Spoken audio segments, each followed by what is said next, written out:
Cool. All right. So welcome to the Python Pirates meetup. Today we will be talking about Pytest with my good friend David. David and I met. We were just talking about it. It's like 6 years ago. We were both aspiring Pythonistas. Specifically, we were into machine learning, and we got our start doing like deep learning with TensorFlow. TensorFlow had just come out when we met, and we were going to the TensorFlow meetups and just trying so hard to understand what the heck is going on. And we did Kaggle competition and all this stuff. And we both got, there's a group of us, and we both got hired basically around the same time. We both got jobs. Him doing Python development, and myself doing kind of ML ops was now considered ML ops work. So we've known each other a long time. Dave is very experienced at this point. He's been doing it a while, working at Kaiser, right? Kaiser Permanente. Yep. As a we'll just say software developer. And so, yeah, among other things. Yeah. I try to do a lot of things there. Sometimes I'm a data engineer. Sometimes I'm software developer. Yeah. Sometimes I'm in DevOps team. It's just whatever comes out. Right. Sometimes right. I mean, diving into SQL, ETLs. It's just crazy. Yeah, I hear you. I'm in the same boat. I'm technically an ML ops engineer, but I do everything you just listed. Everything. So, all right. Well, so just to let everybody know, we've kicked off the Python Pirates project. We're about 3 weeks in at this point of a 12-week series where people applied, and we are now well on our way to creating a Flask application using a whole mess of different libraries. And so everybody's doing really well. The repo is public. You can see it.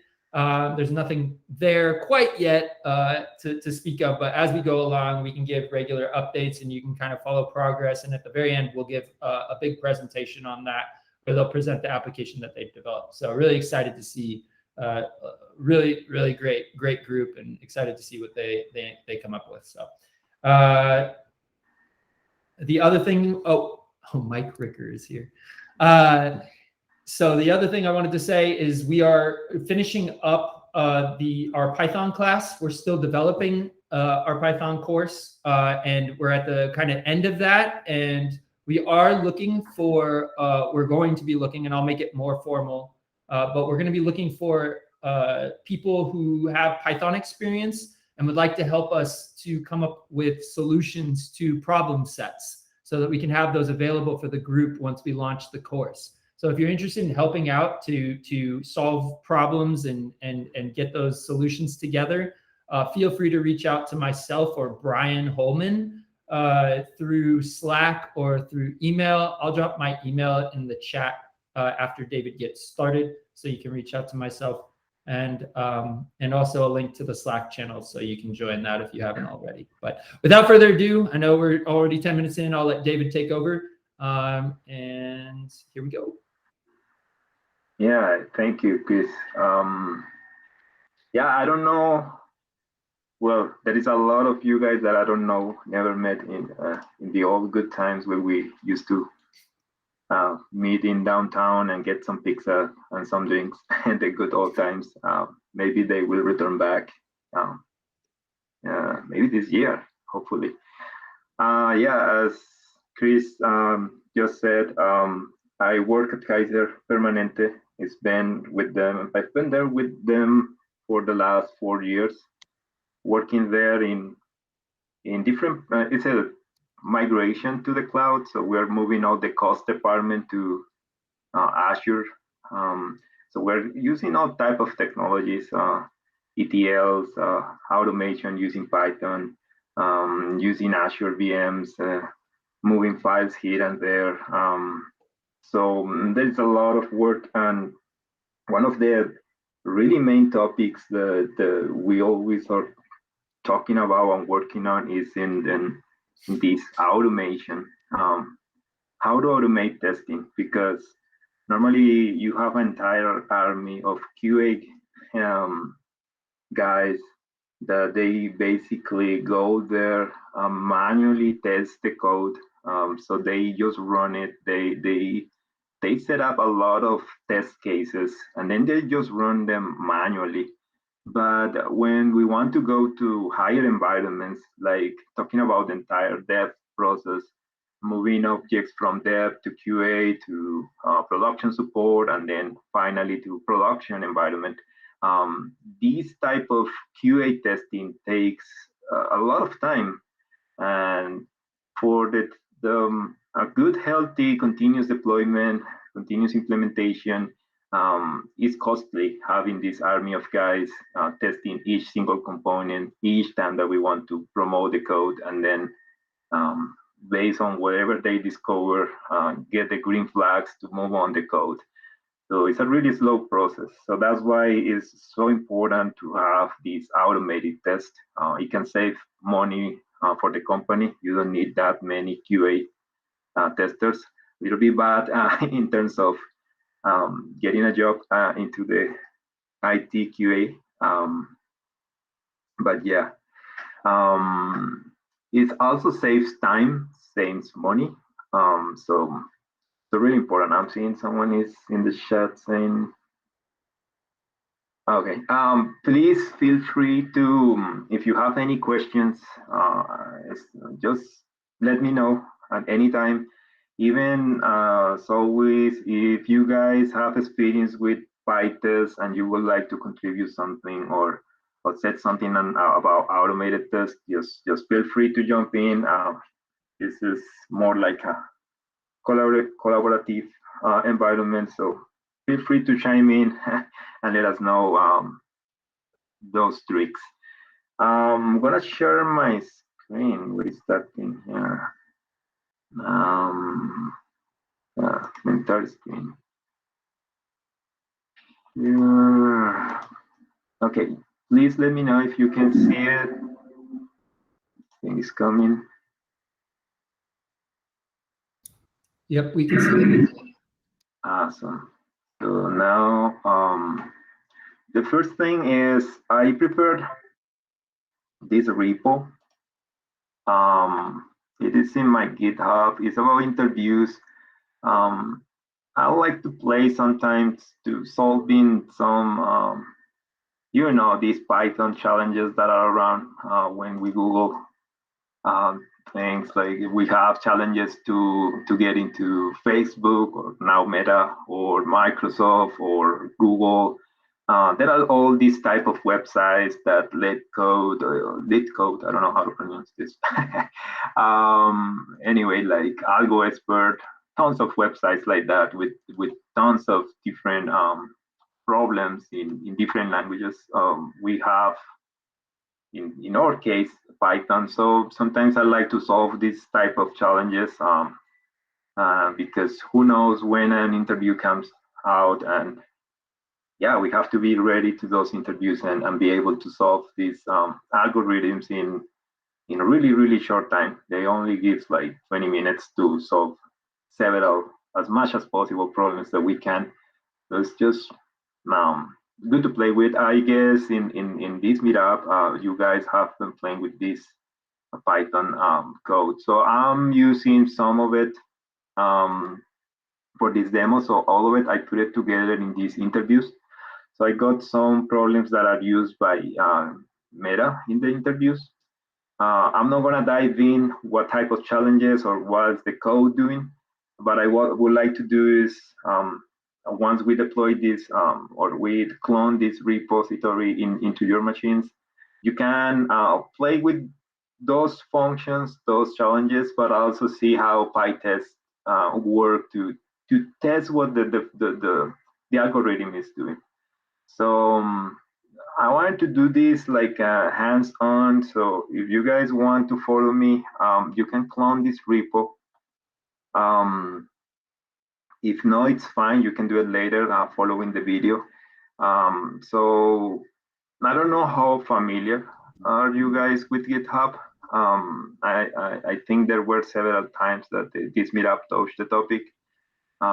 For the ones that are new to this is just GitHub is just to put all the code and just keep the version of the code. So we can. What was that? Do you want to share the link, like the command, just git clone? Yes, I was about to do that. Okay, sorry. Yeah, thank you for reminding me that. Let me see, because now I lose the.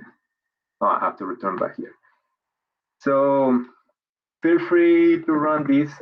First of all, check that you have GitHub installed in your machines. So I'm using Windows here, but if you're using Linux, it's exactly the similar, not the same thing, but similar. Just pick up a folder wherever in your laptop, could be here. You can type, if you are in Windows, you can type CMD here in the path in your Windows Explorer and just click enter. This will open the command line in that specific path, so you don't have to look for that or navigate to this path. And then here you can test if you have Git installed in your machines. Just type in Git, click enter. So you will see that all this help will come out with all the different arguments that we can use with Git. So if you don't have it, I think Chris shared the link in the meeting, so you can install that later. It's really good. I really highlight that please learn GitHub. I have that issue at work that a lot of people doesn't know it, and it's so important that I think it's even more important than Python. So it's a really good clause in our resumes if you know about Git and GitHub or any other company that likes to track code. So you can run git clone. In this case, I'm gonna use the clone command, and I'm just gonna paste the URL from my code. So if you see here in GitHub, I'm just going here to code and copying this URL. So let me copy this in the chat here first. And then the command will be, if you go here to code, the command will be just git clone the URL that we just typed. So when you hit enter, what's gonna happen is it's gonna start cloning into your folder all the repositories. So all these documents will be downloaded and will be tracked locally in our machines. So as you can see here, this is the interviews repo. So you will see all the files that we're gonna be using. Also, if you go here to view and check this box to activate the hidden items, you will see that there is this folder Git. So here is where all the Git magic is happening. So all these config files are just tracking the code that we're writing. Don't worry about it. Normally it's hidden. So, but yeah, if you want to know what's going on with GitHub, is that folder in particular. Each time that we run a Git command inside this folder, it's gonna reference to that particular hidden folder. So once we have that, the other tool that I like to use is VS Code. I don't know if you already have it or use it. I just like it because it's lightweight. You don't need that much to have it installed, and to get extensions like Python or to any other language is so easy. So, and at the end, all this gets stored into let me show you, into a JSON file. So let me see if I can get the file here. Yeah, it's set is JSON file. Whatever things that you configure in your workspace will be stored in these JSON files. So it's so easy to share, and if you have it in GitHub already, the entire team can have exactly the same workspace. So it's really useful. So I would recommend, if you like this. If you like another tool like this, like Eclipse or any other one, feel free. This is only one that I like, but I know there are a lot. Some people feel just comfortable using the notepad and the command line. That's also good. We don't need Visual Studio Code at all. But just to use the functionalities the VS Code has is really improves a lot the speed that at work when we are developing.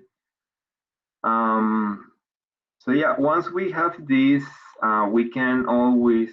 I already have this code here set up, but if you have a new window, you can always right click, add a folder to the workspace. It will show you all your window folders. You just have to pick up the root of the repo. So in this case, don't go in, just wherever is the repository, just click on top of it and click add. So then you will see all the content here. So let's start with the coding. So I prepared this. We're talking about Pytest. So let's step back. If you have this environment already set up, I'm just gonna keep it here. Gonna do a pause just to talk about Pytest. So I have this. I was working on a presentation. So Pytest is just a library that in Python there are several, but I would say this one is one of the more famous ones over there around. So basically, it's a library that has tons of useful methods and functions to automate or test and simplify that part of it. It can give us reports. It can give us let us know exactly where the tests are failing, all that. So that's what Pytest is. Automated testing, as we were saying with Chris, is basically what you do is you have a function that you write or anything in the code, and then you just write a test with, I mean, let's suppose this function receives some 2 parameters. So you wanna maybe sum 2 numbers, a plus b. So the test will be that you know exactly which parameters are you putting in, and then you already know the answer. And what you're saying is, hey, I'm putting these 2 parameters, I'm expecting these parameters as an output. If they match, that's what we can say the test pass. If we get the wrong answer, then we can start debugging why we are getting this. So automated testing is that go there into your software and start testing each single item that you are writing. It can involve a lot of things. Just you can test if the connection to a server. You can test if you move files from one side to another side. You need to check that these files were moved, or if you are deleting them, or if you are transforming some information, you really want to verify that that information is correct. Things like that. That's what we do when we are working in these environments. And then once we write all these automated tests, we can use DevOps tools like Jenkins. So Jenkins, what's gonna do is run all these tests. If all the test passes, then it will deploy the code automatically in whatever environment we are targeting. So that's the good thing about the automated testing. There are a lot of different types of testing. The more common or the more used one is the unit testing. So it's about test the smallest part of an application. So that means you will be testing each single function, each single line to verify that the code is doing what we want. There is another one that is the integration testing. It's like if you want to test how multiple functions work together. So So that's when you have several pieces and they call between each other, and you need to verify that they are doing what you want when you have them, all of them working at the same time. So this is another one. And testing helped us a lot to detect these hidden bugs that we don't know and that can stop our entire process.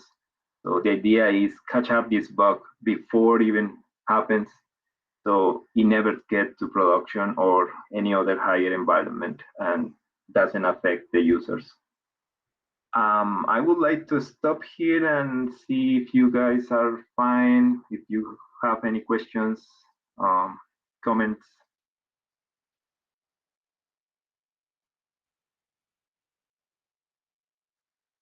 Okay, I think we're good. So let me continue.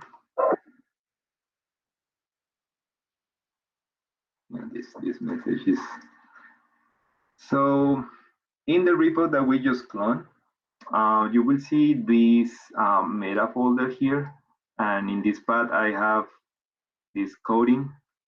So you can see here there is this algorithms that I was talking about, these normal interviews problems that they put, and then they ask to get some solution to it. So I don't want to dive in what's the problem and all that. Basically here, what we want is to test that this is giving us what we want at the end, the result. So we have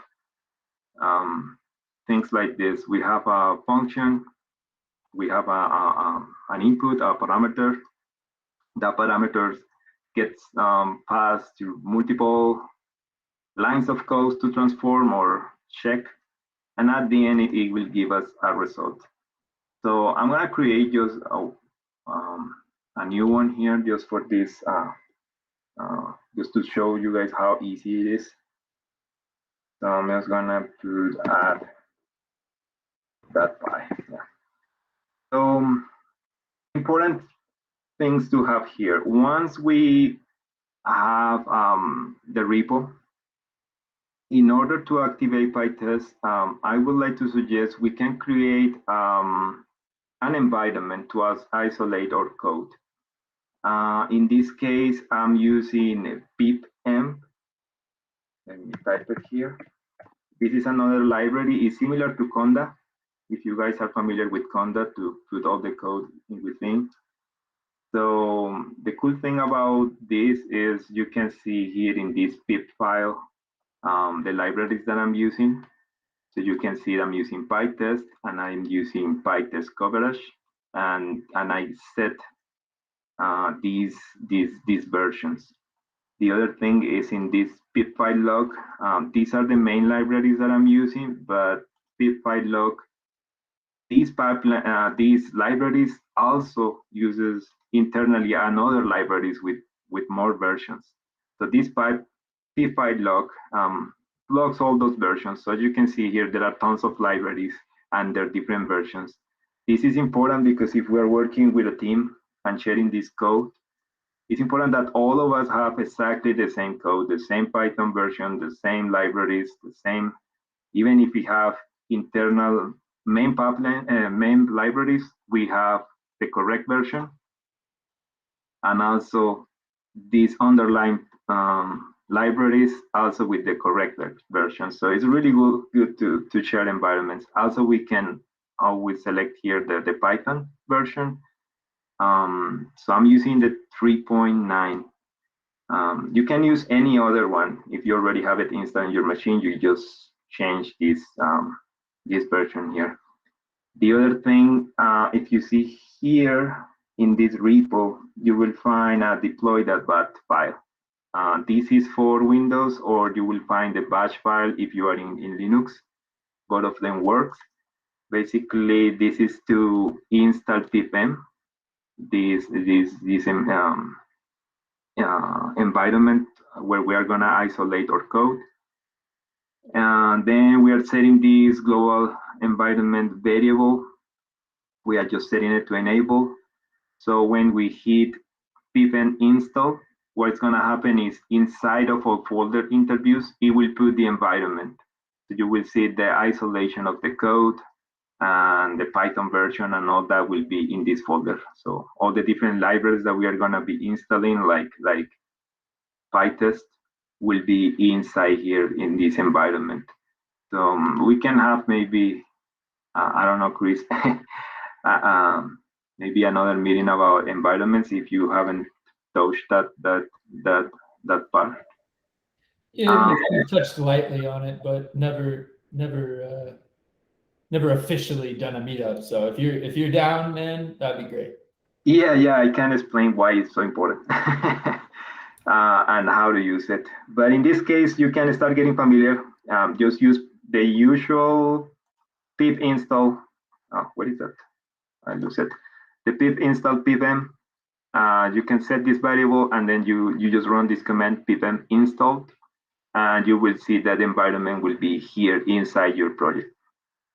If you use Conda or any other type of tool to create environments, it's fine. I'm just using this one because I'm familiar with it. I like it, how we organize the files in these two, pip file and the pip file log. So once you have that and all of it is ready, you can run pipm shell. This will open the, well, it's saying that I was already in. This will open the environment. So yeah, I can touch that in detail later in another meetup, what's happening here.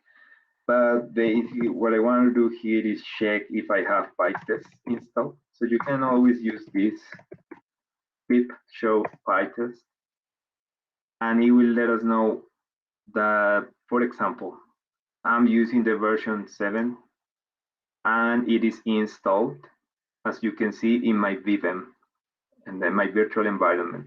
So if you guys have multiple Python version in your machine or have multiple environments, this is the way to track that you are using the specific one for your specific project. We can talk about that in another session.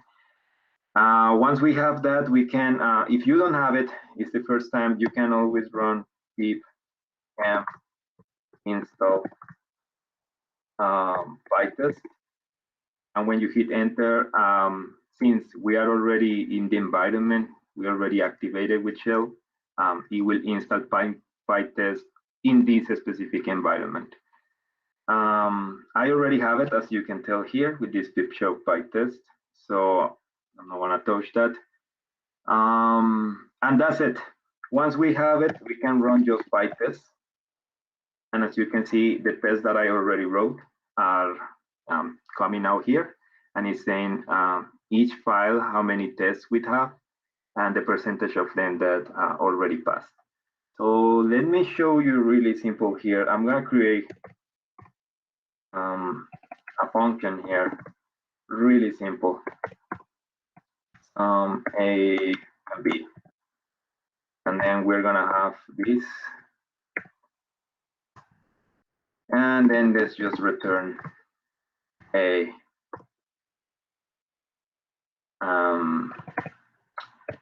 A plus B. A really simple function. So the purpose of testing this, we can do it always manually. You can always call the function here. You can pass exactly which numbers you want here for A and B. And then you can assign that to the variable C, let's see. So if I run this, normally what we do is a print, and we could see, and we just run the code. Let me run it here. And as you can see, it's giving me the 5. So that's the way that when we are starting learning Python, we start debugging our code. But then later on, what we can do is, okay, if this is gonna be automated and there is not gonna be someone monitoring this, it's just gonna be Jenkins, these DevOps tools running these tests in the background. we need to somehow tell the machine, hey, the value that I'm expecting when I pass 2 and 3 is 5. A print obviously is for us when we're reading, but for a machine, it doesn't mean anything. So that's why Python, I guess some of you already knew this. That is the assert method, or this assert function is a built-in in Python. So what you can do is, okay, I'm expecting C to be equals 5. So equals, I'm sorry. So in this way, we can say to the machine, hey, I'm passing these two parameters that I already know them, and I want to verify that I'm getting the 5. So we can run this, and as you can see, nothing is getting in return. The reason why is because we are getting a true. For example, if I put the wrong number here, then we are seeing that there is an assertion error. C is not equal 6. So that's the way that we are checking this. That's the manual way also. We can put these asserts in our code sometimes to enforce some parameters. But how to do this with Pytest? Well, it's exactly the same. What I'm gonna do is, I don't want to write the test in the file itself, because these files can be huge, tons of lines. It could be even classes if we are going into object-oriented programming. We can have tons of functions doing who knows what. We don't want to also have the test in the same file. So that's why Pytest, always for good practices, is in the root of your project, create this folder test, where you're gonna put all these individual files for testing. You can, by notation, start this with the word test. Not require, but just put it so you don't get lost when you are tracking these files and keeping them separated for the actual code that is that we are developing versus the test. You will see here, as always, each time that we create a folder in Python projects, we create this init file. Normally we'll see it empty. Sometimes we put some information in that will be, I guess you already touched base on that, why or how to use this. If not, we can have another meetup talking about it. But yeah, what was that? Just a quick question, Dave. There's a question in chat that says, is there a runner to automatically run tests as you are writing your code? Oh, good question. I'm going to show that. Yeah, there is a way. That's like the cool thing about VS Code. So I will show that in a few. So we have this conf test. This is all the whatever you need to configure your test that you want it to happen before even we run the test. So for example, if you need to create some files, if you need to connect to some servers in the beginning, if you need to delete or verify some folders that they are empty, anything that you want to happen before the test. It's like kind of like the overall what you want to do to clean out the environment before running the test. Because sometimes we are using for testing the exact folders, for example, if we're moving files around, and those folders already have files there, that can ruin our testing or test. So you want to always clean up that. So you can do that, all of it in conf test. In this case, what I'm just doing is, in order to call the libraries that I'm having here, or these files, the functions, I need to call meta, pointing to this folder, coding, pointing to this folder, and then contiguous arrays, subarrays, talking about this file in specific, and then importing the specific function that is here. Like if we go to definition, you can see it here inside this file. So sometimes Python doesn't recognize this path. So you can always say, hey, if in the general paths for the project, if you don't find it, just add it. So we are appending the generic path, the root path into the system path. So we have it. You can check always here. I'm in Windows. I guess in Linux is the same. Oh, I'm so used to the command line now. I used to work in Linux, but in KP, in Kaiser, they only use Windows, so it's just weird.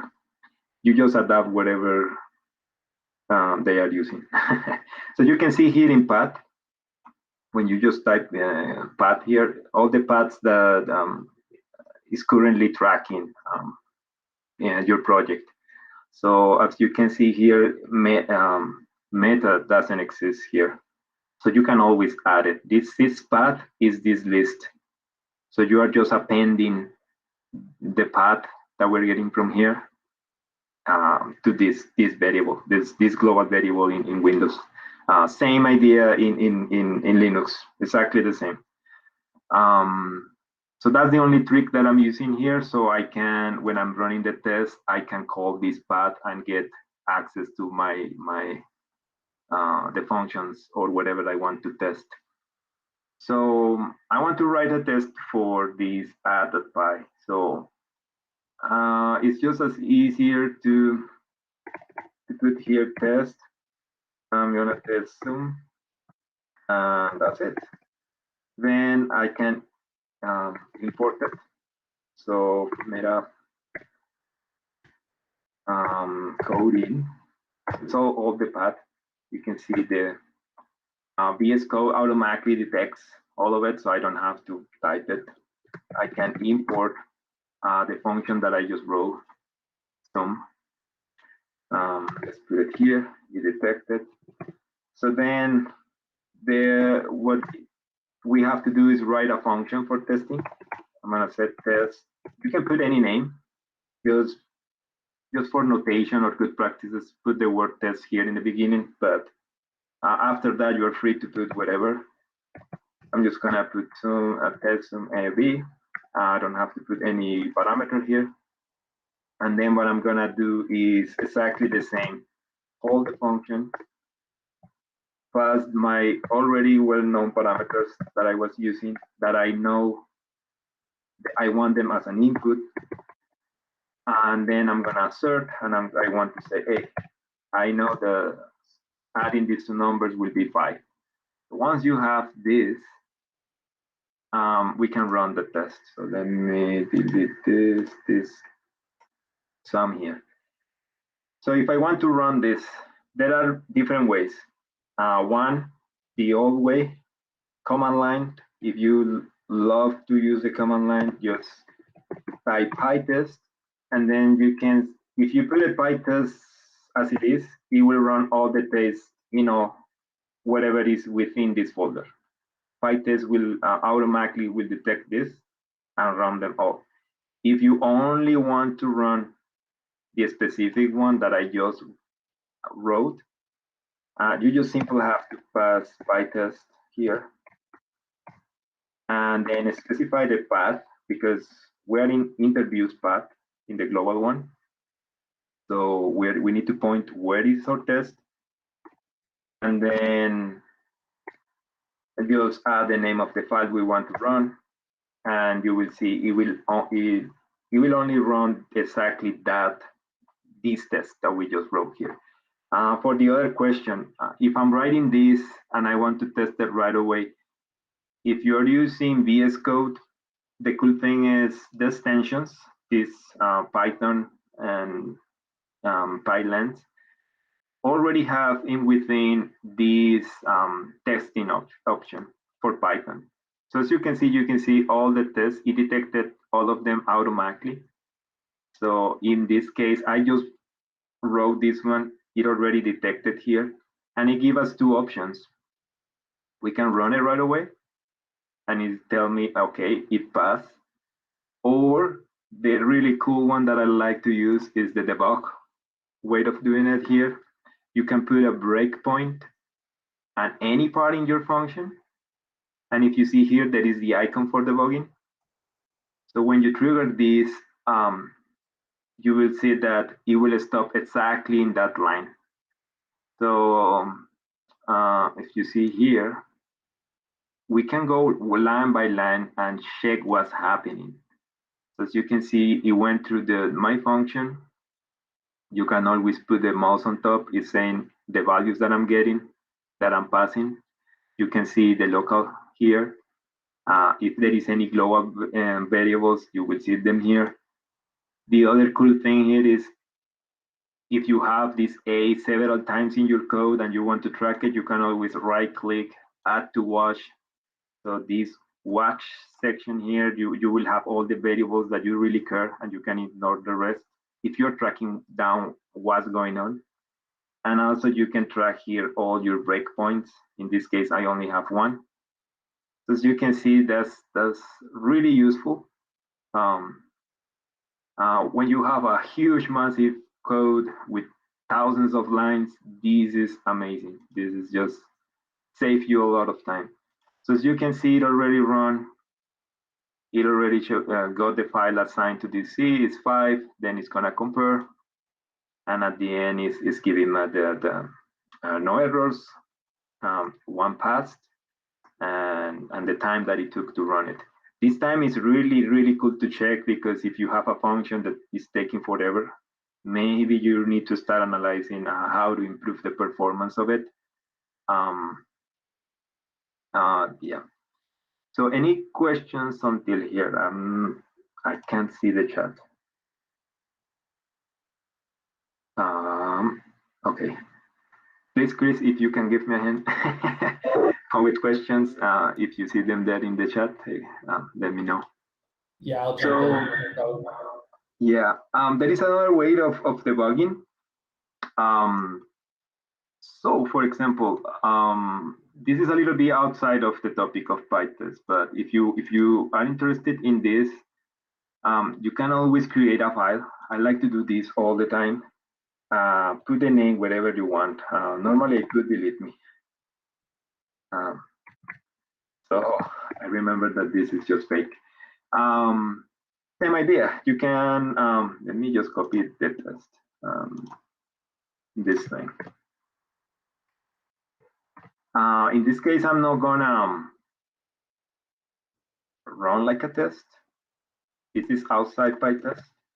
This is just, you create a file to isolate what you want to test. You can always put the breakpoint. Since we are now doing the test in debug, you can always come here. There is this in VS Code, this run and debug. Same idea. Initially, you will see here if you would like to create a file or just run the debug. I'm seeing this because I created that file. So as you can see here, here in VS Code, it creates this launch file. If you don't do it, you will see that message all the time. But once you have that, again, you can put a breakpoint. You can just click play here, and it will stop there. So you can go line by line and see what's going on, track these variables. So again, I will repeat myself, it's amazing when you have a huge framework, a huge application, tons of functions or methods calling itself all over the place, and you are having a bug. Maybe this variable somehow in somewhere it gets reassigned to another value and you are not aware of it. So you can always go line by line, and it's really cool. I will show in a few how to jump into different points in the breakpoint. Good tool to debug too.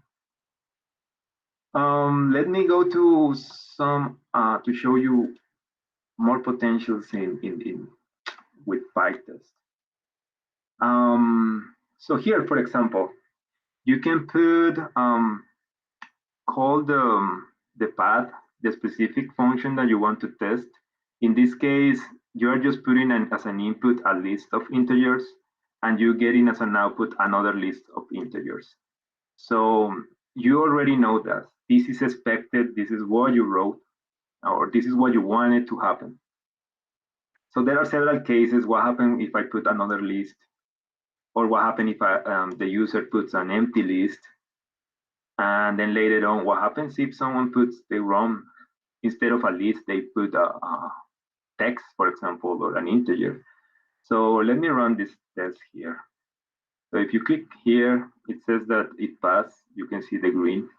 Let me just change a little bit this, remove this one here and run it again. Then you can see this error here. So as you can see, it is saying exactly which line is failing. It is saying the assert is different. It is saying, hey, I'm getting this, but I'm expecting this list of integers. So as you can see, the one that I removed. You can debug, hey, what's going on? Why I'm getting this? Maybe I'm expecting this and I'm getting an extra number that I shouldn't. So something is wrong in my code. So I can always debug this, hey, what's going on? So as you can see, all the tests pass except this one. It gives you, well, all the logs that you need. You can always close this and start checking, hey, why is that failing? So you can come to this line, put the breakpoint, click in the bug. Since this code has more lines, this is the cool part. Look, you can go line by line, see here what's happening, what you are assigning. If there is an array, where the index, the values in that array. So this is something crazy when you have this while loop. If you are in, and then you go all the way around, and then, well, it returns back to the while, and then you are like, oh, this is gonna be forever. I would like to jump all of it. You can always put another breakpoint, click in the continue. So it escapes the entire while loop, and you can see here the result. So you can see all this in kind of like in real time. What's happening? Let me show something else here. For debugging the code. Oops, wrong one here. Yes, I need to trigger it from here. Yeah, so as you can see, it already jumped all the way to the result. Let me put it here in this placeholder.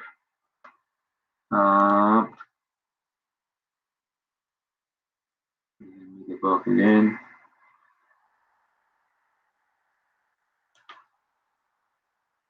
Now it's giving me more errors. I just wanted to stop here.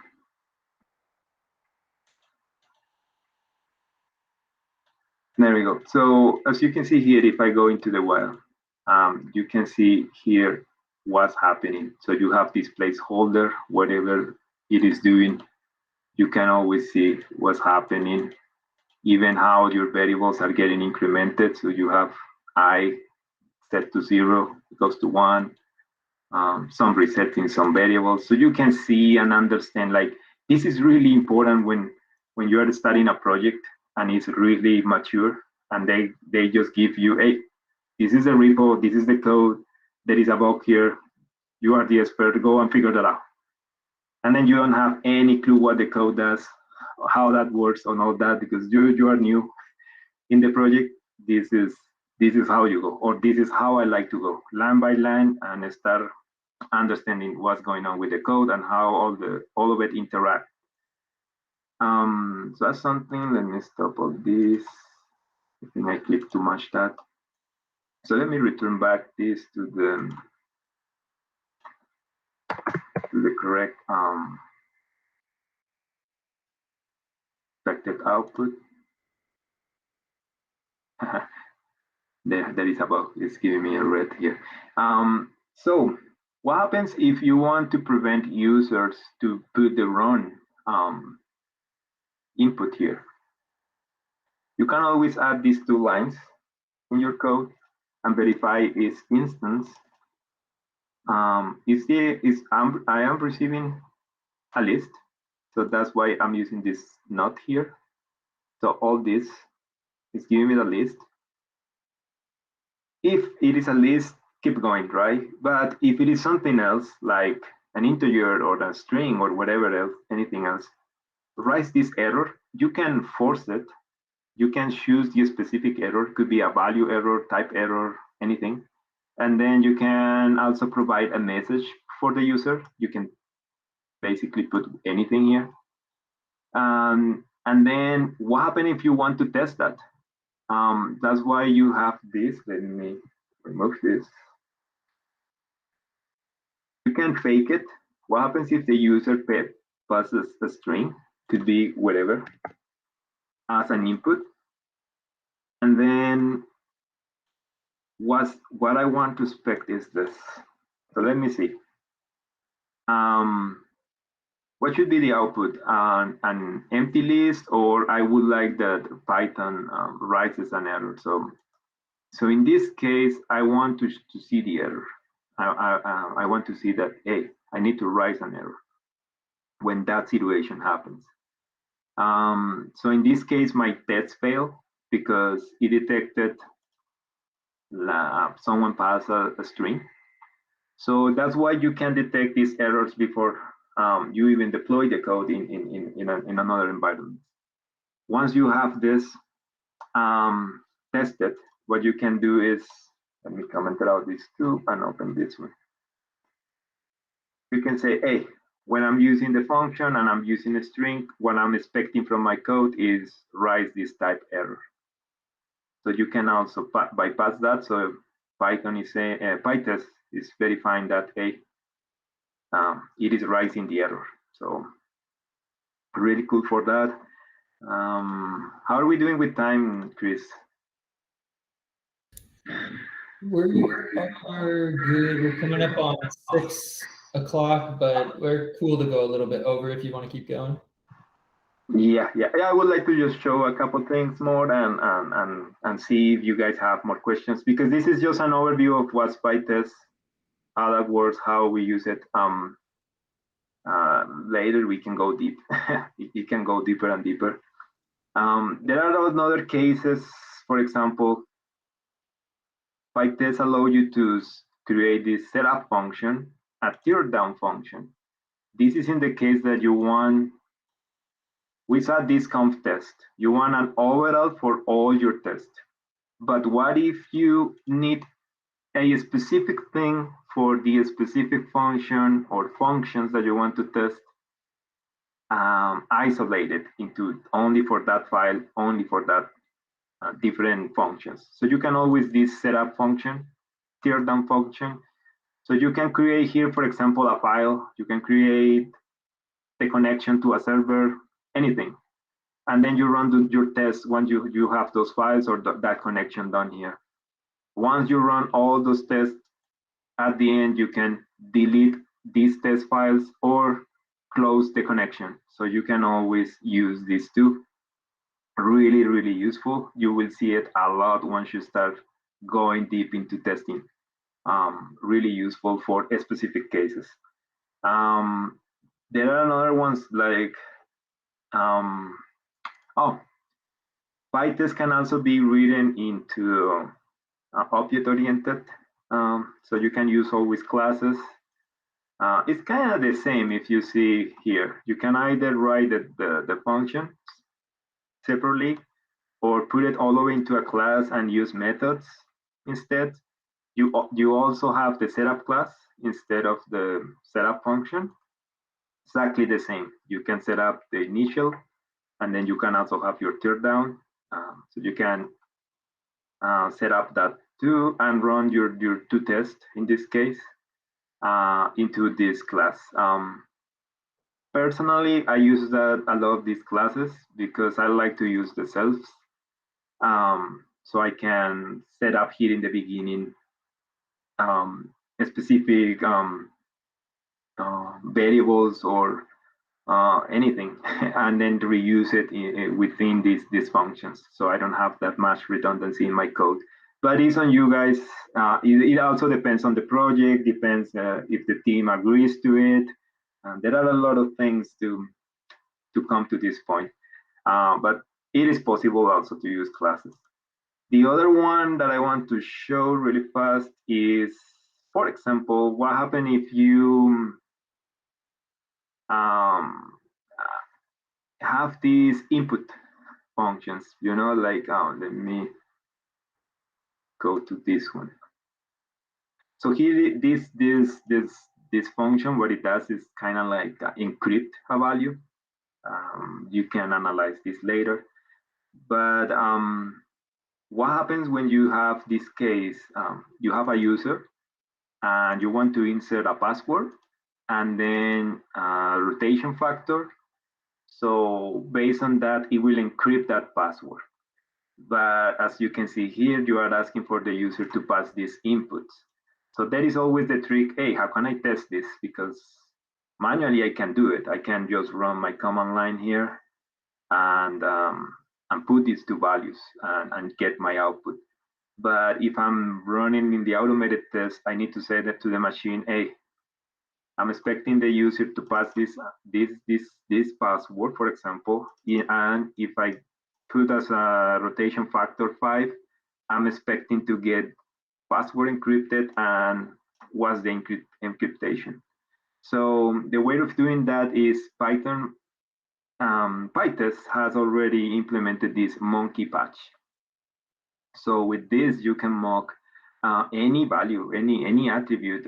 Like, for example, if you want to connect to servers, if you want to capture this user input, anything that is about capturing information. If you're in a web application and you have a form where you are capturing username, address, social security number, anything, and you need to test that, you can always use monkey patch or mock. There are several, you can Google it.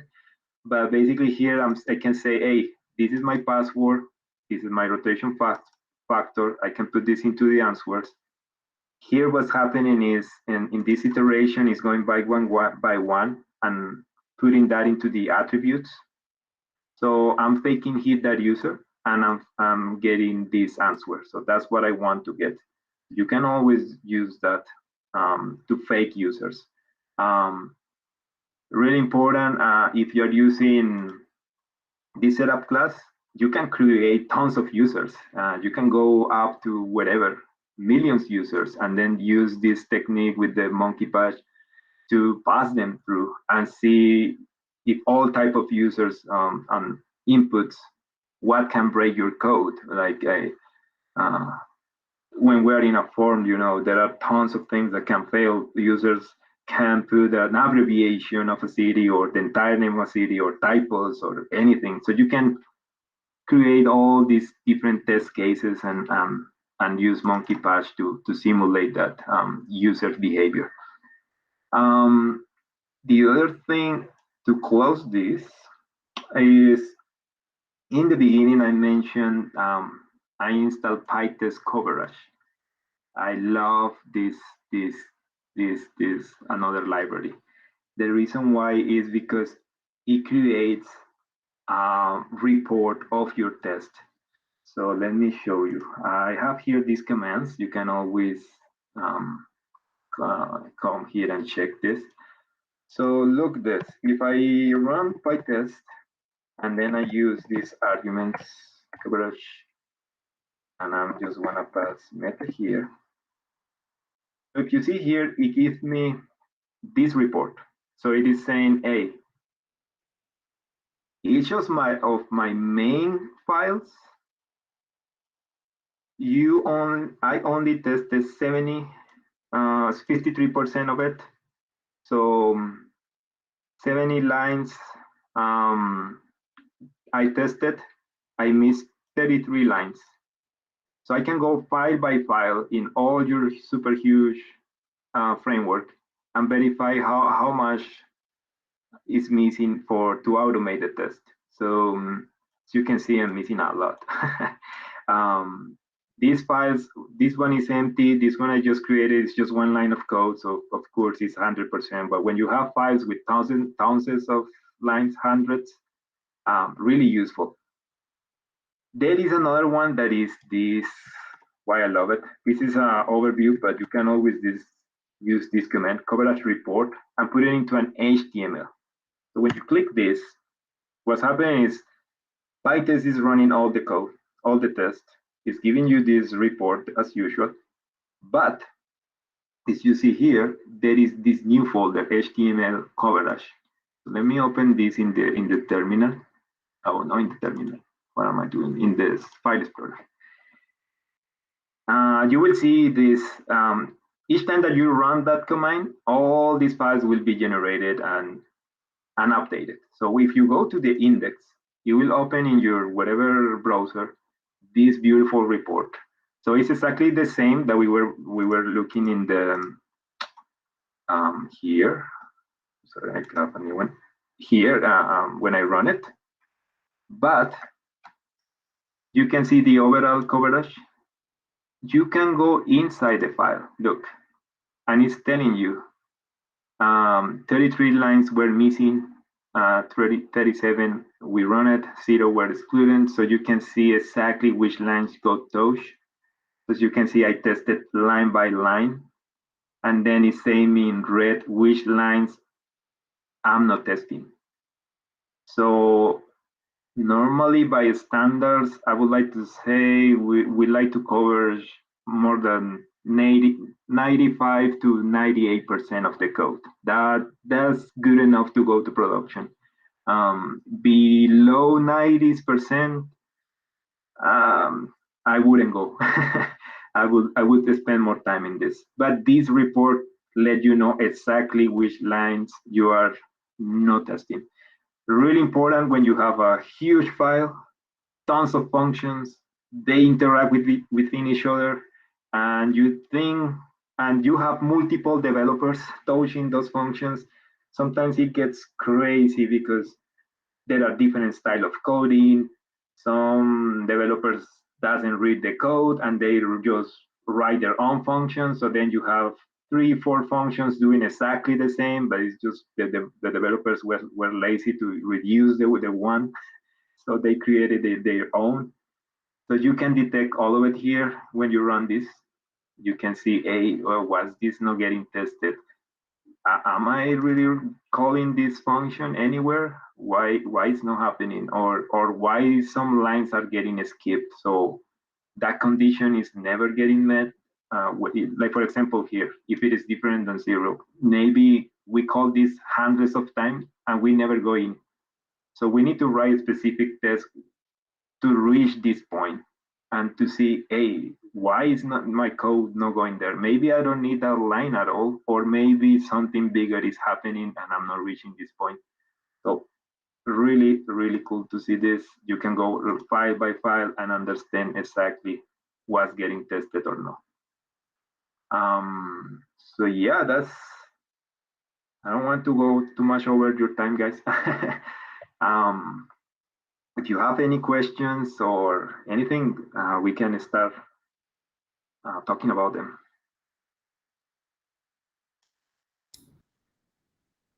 That was awesome. I've never seen Pytest code. That was actually new to me. So that's crazy. The coverage. Yeah. Yeah. I use it all the time because I worked with around, well, before. Right now I'm the only one, but long time ago I was with 5 developers. Right. Oh my God, what a madness! And people comes and goes, right? They get a better job and then they quit, and then a new one arrives, and then that person is, hey, you have to catch up, and then you see a super framework with tons of files and things happening here and there. So when you ask them, hey, can you develop this? They just write again a function. So they don't take the time to, hey, already that function exists. It's in a utils folder. You can recall it and reuse it. No, they just write a new one. And then when you are running Pytest and this coverage, you detect those things. It's like, hey, why you wrote that function? It is already written, well tested in the utils folder. So just use it. Don't reinvent the wheel. It's crazy. I mean, when we are lonely wolves, writing our own code is easy. But when you have different backgrounds, people from all over the world working with you with different levels of expertise. If you are the lead or you want to get to the point to be the lead or all of it, if you start playing with this, you are gonna get so good at detecting so many things. So then at the end, you are the lead of the code. You really own it. You know what's happening line by line, either with this coverage report or going to with the debuggers here, either with the testing debuggers or the general debugger.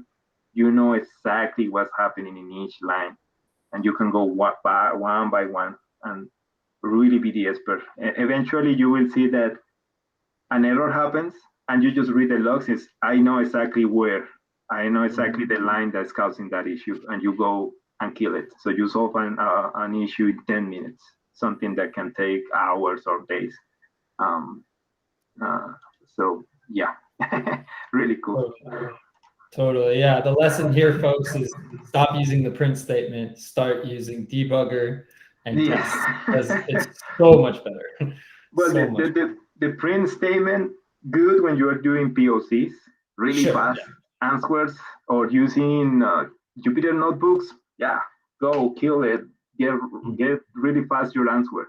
But when you have the big framework and you're ready to implement the code and you want Jenkins to promote this to production, yeah, get rid of prints because Jenkins is not going to understand your print. Use the asserts, use Pytest. Jenkins run Pytest, and if it detects a bug, you will have tons of the log right there is saying, no, you can't deploy this code. So you are safe to maybe mess with production environment and maybe they're fighting you for any weird bug that we put in production.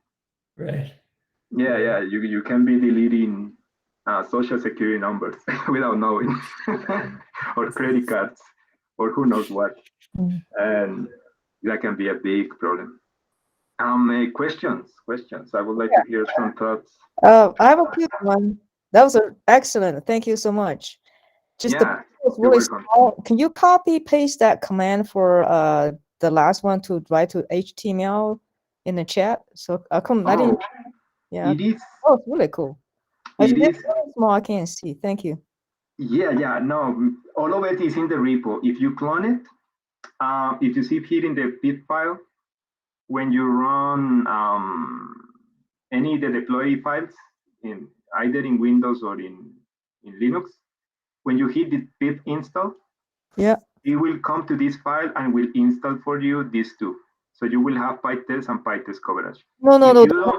The commands are here in this file. No, it's just I remember better if I can see it with my own eyes right now. It's the one you write to HTML, the results. It's here, commands. Oh. You will see it. Oh, okay. So Pytest -- code report HTML. All right, thanks. If you have the repo, just go to the commands txt file. That has that command.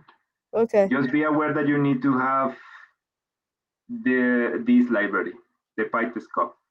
Okay. You can always use pip install Pytest cop and then use this command. Cool. Thank you. It's really easy, and it will create this folder inside your project. Okay. Thank you. Yeah. Any other questions? I don't want to hold people over. So if you do have to drop, feel free. I just wanted to ask one quick question that always comes up with testing, and that is about test-driven development. So like, I know that when I'm writing like some of these problems, like algorithms and stuff, right? Like attacking these challenges, it's helpful to write the test and code to the test. Do you find that helpful, or do you write tests after the fact, or what's your preferred workflow? Well, personally, I never could do that. I read about it. I remember we talked about it some few years ago. And also I got on a developer talking about it. I don't know why I couldn't get to that point. I mean, write first the test and then write the function to pass the test. I don't know, but my mind doesn't work like that. I write the function and then I wrote the test. but it's on each developer. What I'm seeing is a lot of developers doesn't know Pytest or doesn't even want to deal with it. And they just ignore that because they want to rely on the QA team. They want these guys to go manually and do it step by step in the painful way. So it's because writing tests, you will find that it can be tedious. It can be tricky. It can spend also a lot of hours, the same amount of hours that you spent writing just the function. Easily, you can spend the same time writing the test. And then when you are in these fast-paced environments that they want you to deliver the code right away, then it starts getting trickier to get the time for the test even. I like to write them because later, in the long run, it saves a lot of time and money, and you save yourself or possible issues later on. But it's what I'm seeing. I don't know, maybe I need another project, be with more developers to see if maybe there are better. Yeah, but it's a big plus, I would say.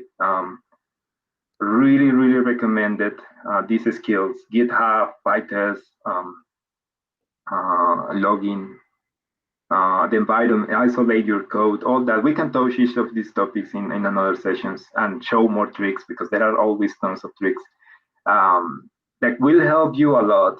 Logging, for example, is amazing. You can log line by line and then just check the files, what's happening, and see what's going on. Because once the code is running, you don't know. You're that kind of blind. So you need good logs.